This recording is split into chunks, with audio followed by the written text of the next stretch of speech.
nongeye kuba ikaje muri kumwe na Venuste Nshimiyimana. Mu Rwanda mutwumvira kuri FM 104.3 no kuri FM 88.3, naho mu Burundi turi ku mirongo migufi ya shortwave kuri metero 19 na 22. Dore ingingo nkuru twabateguriye. Ishyirahamwe ryo mu Burundi Avode rihuriwemo n'imfubyi n'abapfakazi baba ministeri babiri bapfanye na Perezida Cyprien Ntaryamira rirasaba ko hakorwa iperereza ku rupfu rwabo.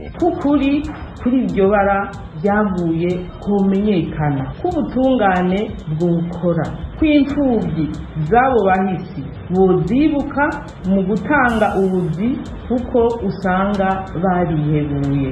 Adele ahishakiye umuyobozi w'ishyirahamwe Avode mu Burundi. Abanyamakuru batatu bahoze bakorera Iwacu TV ku muyoboro wa YouTube barasaba umucamanza mu rukiko rw'ubujurire kwakira ikirego cyabo cy'ubujurire ku ngingo yo gufungwa no gufungurwa bya gateganyo. Imiryango igera kuri 33 iri mu nkambi ya Mulongwe muri teritwari ya Fizi mu ntara ya Kivu y'Amajyepfo iravuga ko imaze amezi arenga abiri itabona ibiribwa. Izonja twararindiriye twarabuze. Nk'ubu baheruka gupokera umupokero ukwezi kwa mbere n'ukwezi kwa kabiri. Jewe nagize ndabe muri liste ndabura.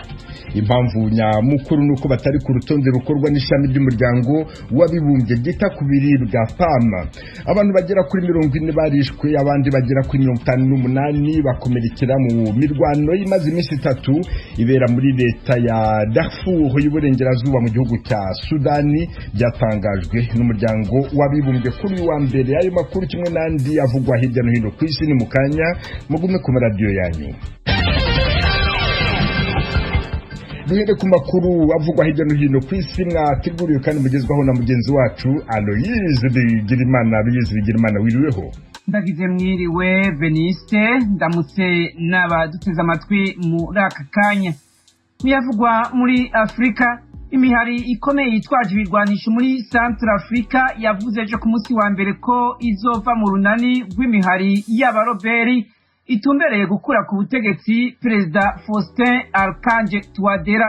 Urunani Unité pour la Paix en Centrafrique UPC rukomeye cyane mu buseruko bw'igihugu wiyemeje kuva mu runani rwiswe Coalition des Patriotes pour le Changement. Izo nani zagiye hamwe ku itariki ya 19 y'ukwezi kwa12 bagiriza Perezida Touadéra kugomba kwigumiza ku butegetsi bafise intumbero yo kubumukurako.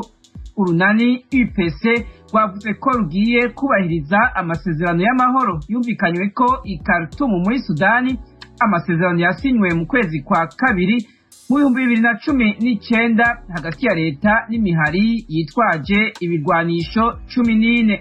Abanyororo barenga 1800 baratorotse ibohero inyuma y'aho abagabo bitwaje ibikoho bikomakomeye batereye ibohero ryo mu manuko bwa Nigeria bakoresheje ibisasu biturika. Abategetsi bajejwe amabohero babitangaje ejo ku munsi wa mbere. Abantu bitwaje ibirwanisho batazwi binjiye mu ibohero ry'i Oweri muri leta ya Imo barasana n'abacungera ibohero hanyuma batorokesha abo banyororo nk'uko byashyikirijwe na James Maduba, umuvugizi w'ikigo kijejwe amabohero muri iyo leta. Nta murwi cyangwa umuhari witiriye ico gitero. Ico Perezida Muhammadu Buhari yise cy'iterabwoba kandi avuga ko cyakozwe n'abaroberi. Yasabye bajejwe umutekano gufata abo bagizi ba nabi no kugarukana izo mbohe zatorokeshejwe. Tukiri muri Afrika, abantu bashika kuri 40 barishwe, abandi 58 barakomereka mu gutana mu mitwe kwamaze iminsi 3 muri leta ya Darfur y'uburengero.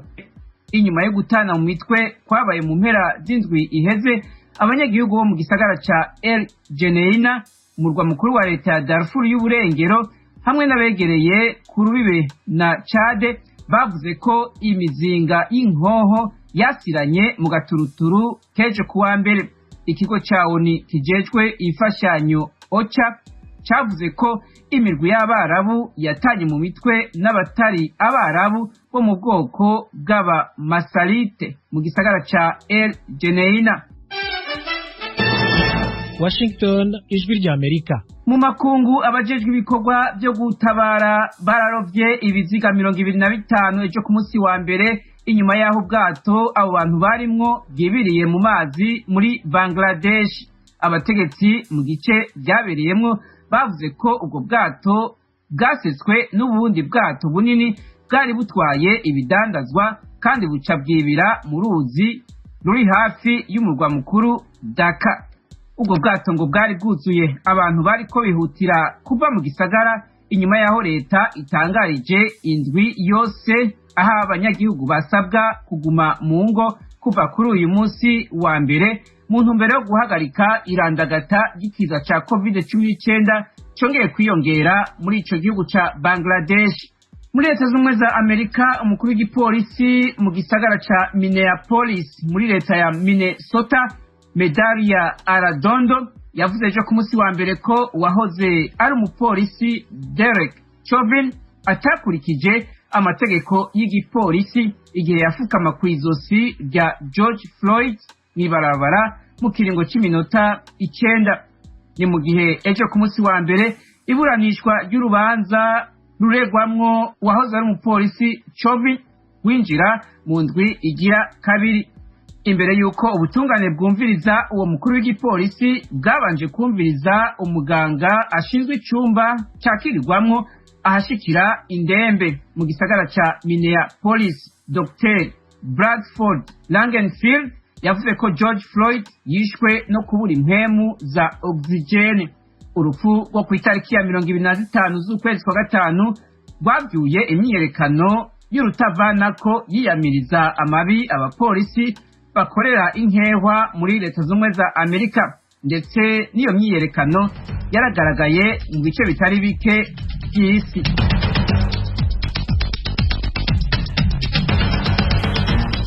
Urakoze Aloyizi Bigirimana. Mukomeje kumva ijwi ry'Amerika ivugire Washington DC mu Kirundi n'Ikinyarwanda, yumvikanira kandi kuri FM 104 n'ibice bitatu no kuri FM 88 n'ibice bitatu ya radio Inshuti ya bose mu Rwanda. Mu Burundi ni ku mirongo migufi ya shortwave kuri metero 1922. Mushobora kandi kumva ibiganiro byacu muciye ku rubuga rwa internet kuri wa eshatu @radio@com na ku mbuga za Instagram, Facebook na YouTube. Adresi yacu ni wa radio yacu.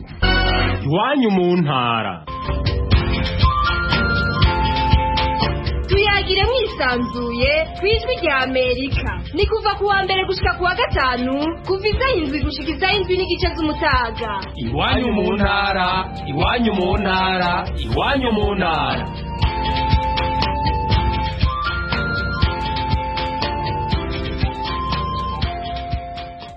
Nongeye kubaha ikaze kwijwi ry'Amerika. Uyu munsi hashize imyaka 27 indege yari itwaye umukuru w'igihugu cy'u Burundi Cyprien Ntaryamira n'u Rwanda Juvenal Habyarimana ihanuwe. Bombi n'intumwa bari kumwe bahise bitaba Imana. Byari ku itariki ya 6 y'ukwezi kwa 4 umwaka w'1994. Ishyirahamwe ryo mu Burundi AVOD rihuriyemo n'imfubyi n'abapfakazi b'abaminisitiri babiri bapfanye na Perezida Cyprien Ntaryamira rirasaba ibihugu by'inshuti z'u Burundi gufasha kugira ngo iperereza rikorwe kuri urwo rupfu. Inkuru irambuye Eloge Wilikaneza uri Nairobi. Mu itangazo ishyirahamwe AVOD ryasohoye kuri uyu wa mbere ryibukije ko Perezida Cyprien Ntaryamira yapfanye n'abashikiranganji babiri ba leta yiwe aribo Bernard Ciza na Cyriax Mbizi. Rimenyesha ko urupfu rwabo rwabaye mu babara utagira ukungana atari ku miryango yabo gusa ahubwo no ku Barundi bose. Hari haheze amezi 6 yonyene babuze umukuru w'igihugu wa mbere yitorewe n'abanyagihugu Melchior Ndadaye yishwe mu ihirikwa ry'ubutegetsi kwa 21 ukwezi kw'icumi 1993. Ibibazo byoshira hamwe kugeza ubu ni byinshi. Adela Hishaki umukuru waryo yabishikirije mu kiganiro kigufi yahaye abanyamakuru ku mugwa mukuru w'ubutunzi Bujumbura.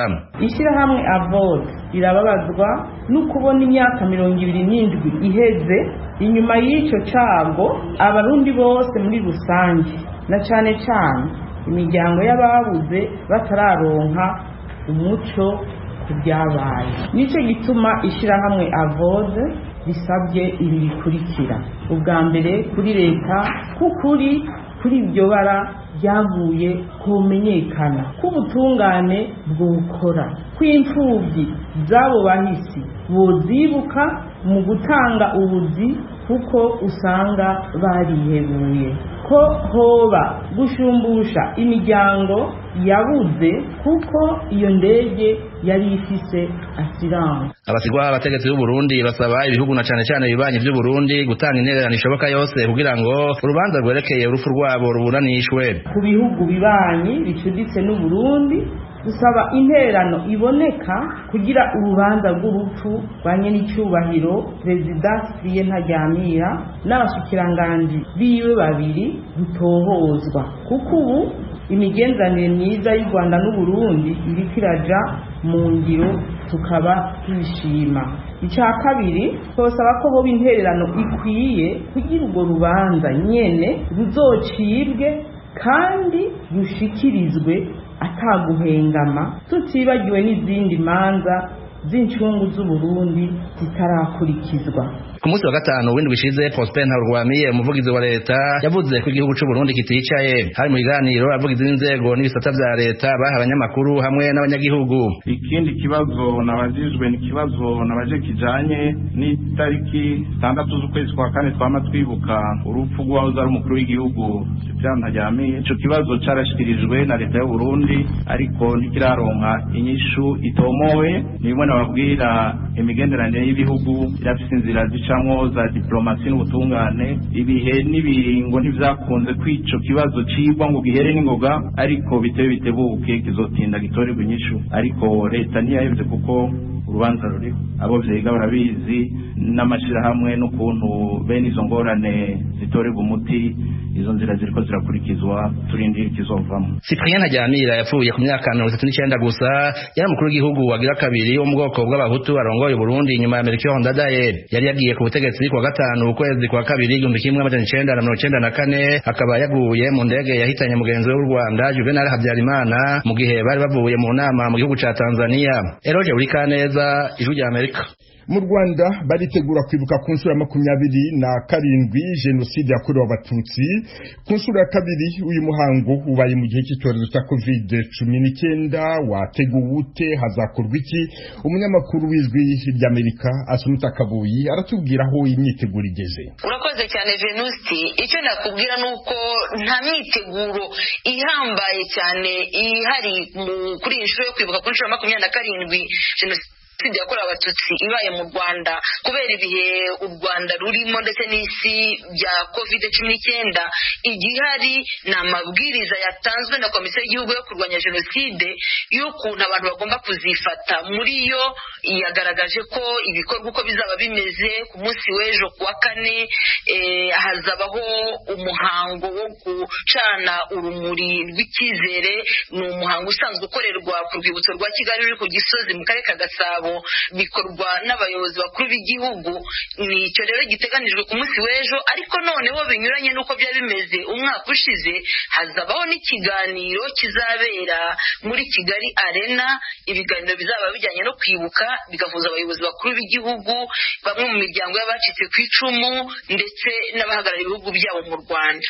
None ko uku kwibuka kubaye mu gihe cy'icyorezo cya COVID-19, nizihe ngamba zafashwe kugira ngo abazabyitabira aho bari hose bazabikore birinda? Hari ingamba zatangajwe na Komisiyo y'Igihugu yo kurwanya jenoside zirimo ko ibikorwa byose bizakurikiranwa hifashishijwe ibitangazamakuru, radio na televiziyo cyangwa se n'imbuga nkoranyambaga. Hanyuma kandi ko hari ibintu byinshi byavuyeho byari bisanzwe biba, hariho nk'urugendo rwo kwibuka rwajyaga rukorwa cyane cyane n'urubyiruko ku mugoroba ku itariki ya 7. Urwo rugendo rugasozwa n'ijoro ryo kwibuka ryaberaga kuri Stade Amahoro. Ibyo byose byavuyeho kubera nyine COVID-19. Byose bikazasimburwa nuko ibiganiro byose bizatangwa, byose abaturage bazajya babikurikira hifashishijwe radio na televiziyo. Ikindi umuyobozi wa CNLG Bizimana Jean Damascene yavuze ibyo abantu cyane cyane bakwiye kwitwararika mu gihe cyo gusura inzibutso cyangwa se kujya gushyingura imibiri yagiye igaragara muri ibi bihe, kwishyingura mu cyubahiro. Reka twumve Bizimana.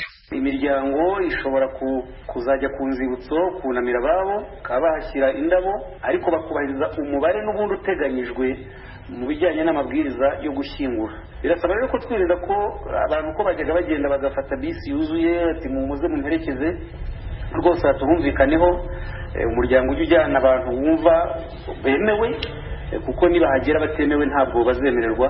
Tubikore nk'uko dusanzwe tubikore tugiye gushyingura abacu. Binajyanye n'ikindi rero nanone cyo gushyingura, hari imibiri igenda iboneka hagati mu mwaka, hari mu turere dutandukanye ku mirenge imwe n'imwe. Iyo mibiri nayo turateganya ko uturere twemerewe kuyishyingura n'imirenge yayishyingura n'abanyira abantu bakajyayo, ariko iteka hashingiwe ku mabwiriza uko ateye.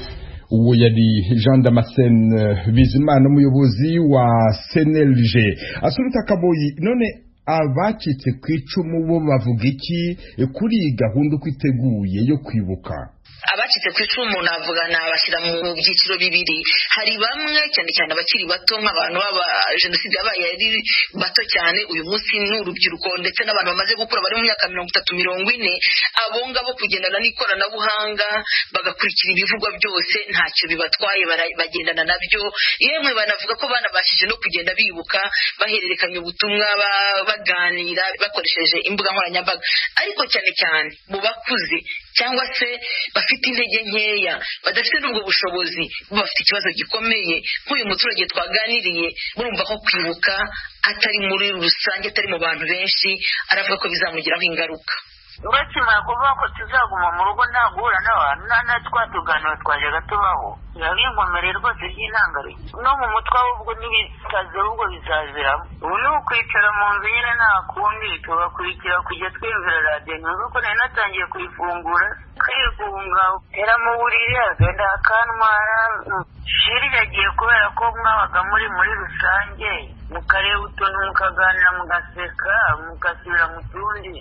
Iminota mike cyangwa guru umutima, ariko ubu ngubu ndakurahiye ndumva wapingiye nta kigenda. Noneho reba kuba ntagira n'ubunuma ngo mubwire ngo mpereze iki. Uyu ni umubyeyi umwe wavuganye n'ijwi rya Amerika mu gihe cya jenoside, yabuze abana 8 ndetse n'umugabo we, ubu akaba asigaranye umwana umwe, ndetse akavuga ko ubuzima bumugoye cyane. Asumta Kaboyi, umunyamakuru w'ijwi rya Amerika i Kigali, ndagushimiye cyane. Urakoze cyane Venuste. Ijwi rya Amerika, uruwa mbere, uri Gitego. Tugume mu Rwanda, aho abanyamakuru 3 bahoze bakorera Iwacu TV ku muyoboro wa YouTube basaba umucamanza mu rukiko rw'ubujurire kwakira ikirego cyabo cy'ubujurire ku ngingo yo gufunga no gufungurwa by'agateganyo. Baravuga ko bamaze imyaka igera kuri 3 bafunzwe binyuranije n'amategeko.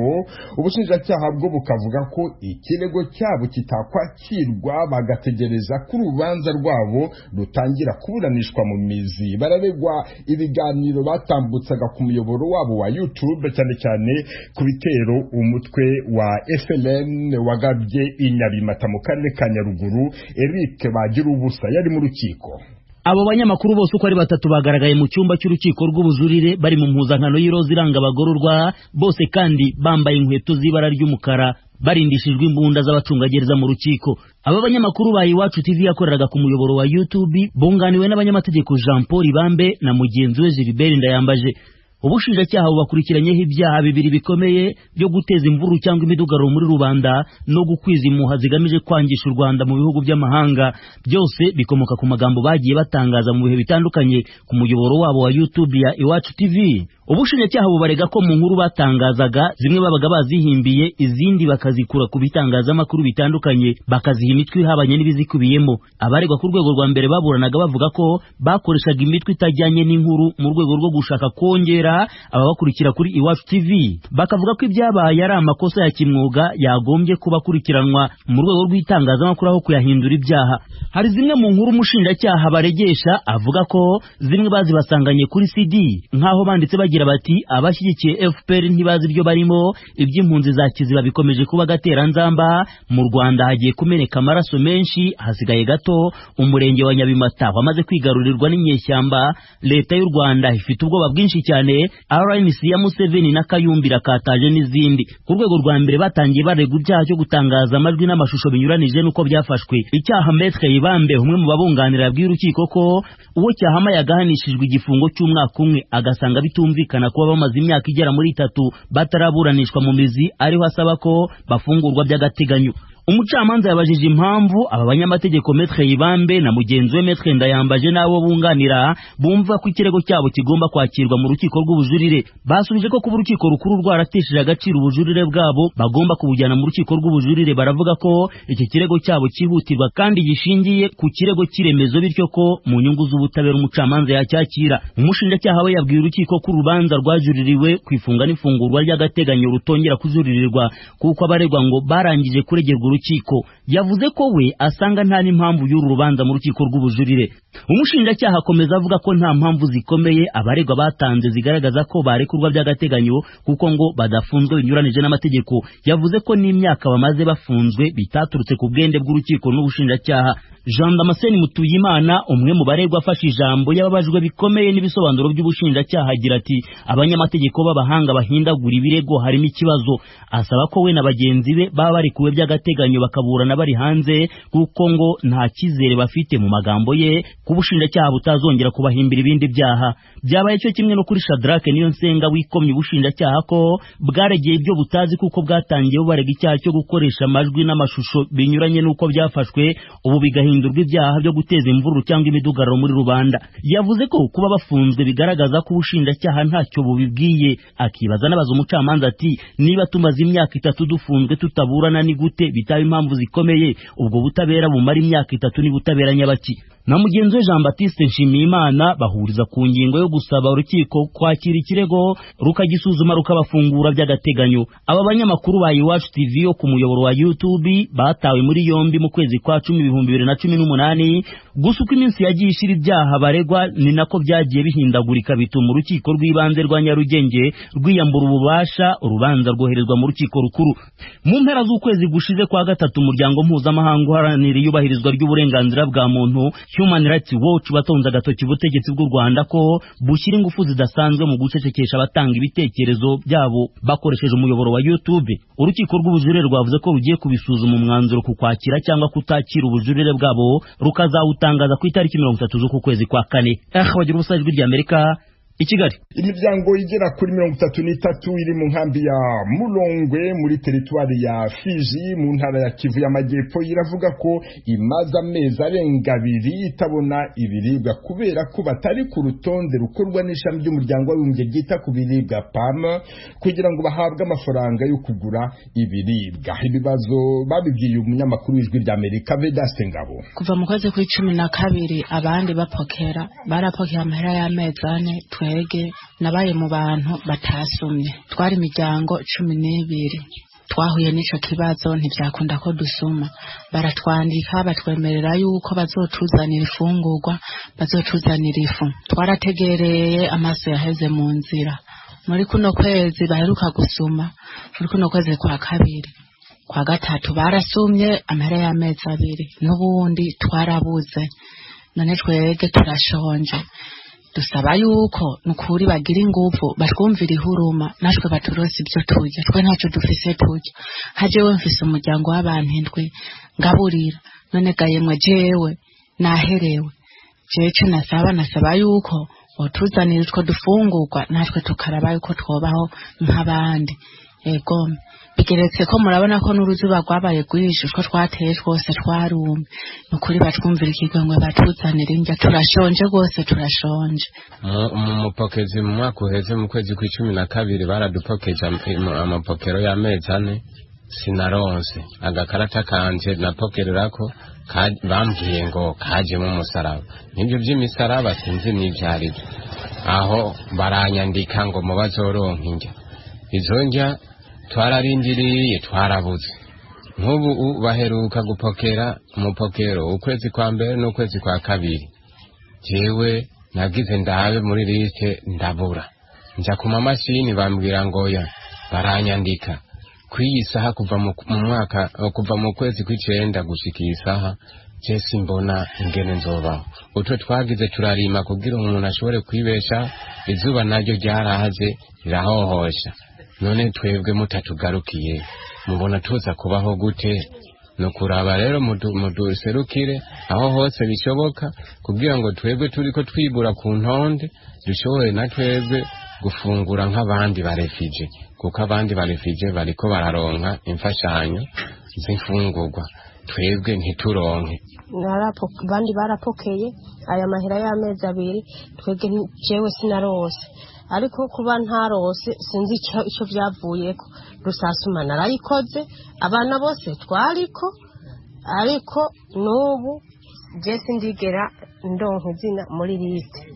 Mu mashini hose barandondera bakambara, none jewe ngiye kubaho gute? Ngitaye 8, none abo bana bose ngiye kubatunga gute?